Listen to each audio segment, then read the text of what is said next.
I think democracy's bust in this country, to be honest. People, we're thrown a bone every 4 years to vote, and then they don't listen to us, they don't engage with us. And unless we do something, the vast majority of the population are going to drift away. And then how will we make decisions, and how will people get involved in their local society? So something needs to change somewhere. But I distinguish between politics and party politics. I think what's happened is that the party system is essentially dysfunctional for all sorts of reasons, but at the higher levels, people vote and they don't get what they want. It doesn't make any difference what they do. And so people have become very cynical and disengaged from party politics.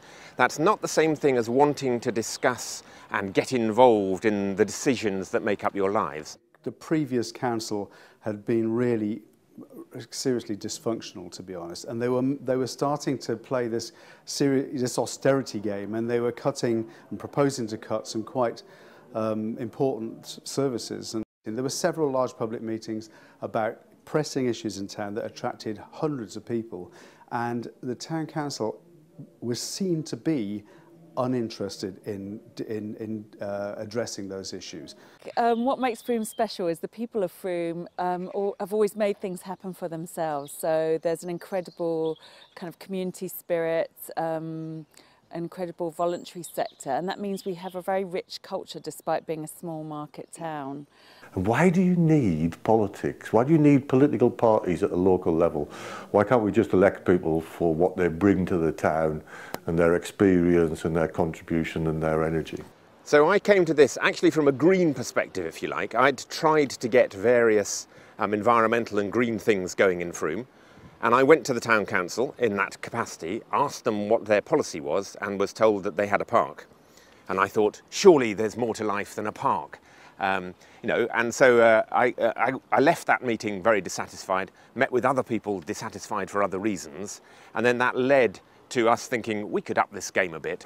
I was one of the original 6 people who sat in the Griffin pub in Frome saying, oh God, isn't the town council awful, and why are they doing that?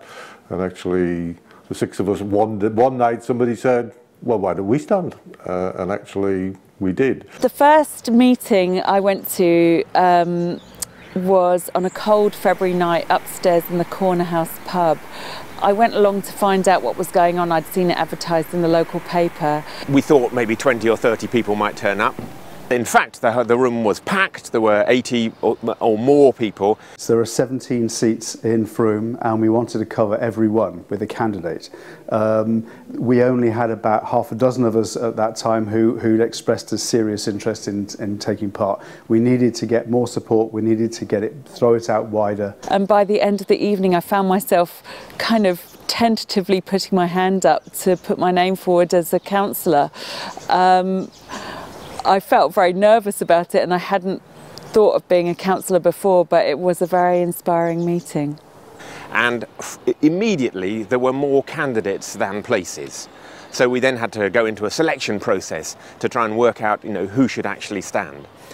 We've been running for 4 years now, and we've achieved lots of tangible projects like the refurbishment of the cheese and grain, solar panels on the cheese and grain, the pump track at Welsh Mill, buying land to get rid of the allotment waiting list. I could give you a really long list. But one of the most exciting things is bringing different groups in Frome together to help each other.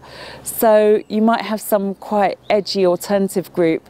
You put them in touch with some traditional group that has great skills, and you can make amazing things happen.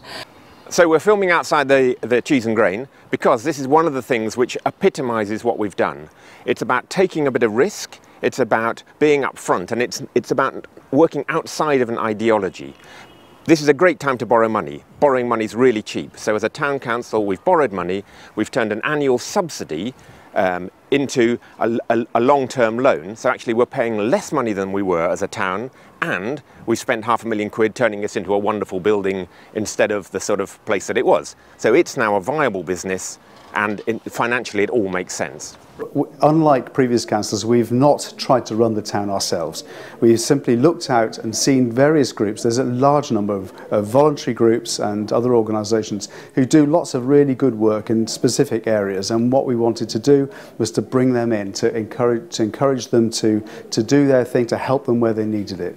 And that has been such a fantastic resource. So investing, buying land for the town, buying new buildings, saving some buildings like the Cheese and Grain, that's what it's all about as far as I'm concerned. The big markets on the first Sunday of the month are a joint effort.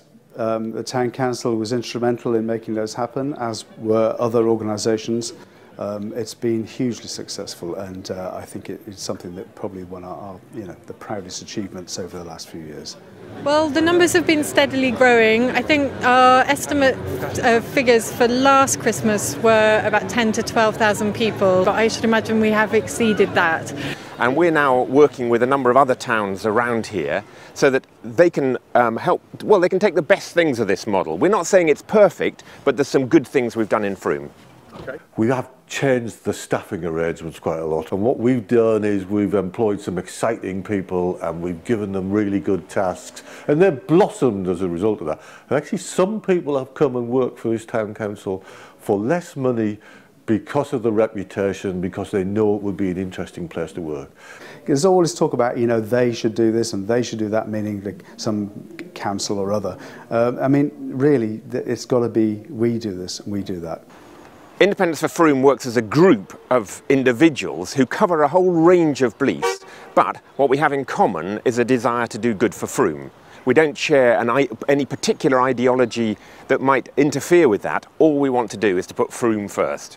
And what we've done with our town councillors as well is really drawn on their experiences, their life history, and used that to the full. And I said to them at the beginning of the 4 years, if we're not all changed at the end of 4 years as councillors, then we've failed. Because this should be a life-changing experience. And you know what? I think it has been. And for the future, I hope that this model inspires other places to sort of take control of their town council, work with the communities they're in, and really make things happen.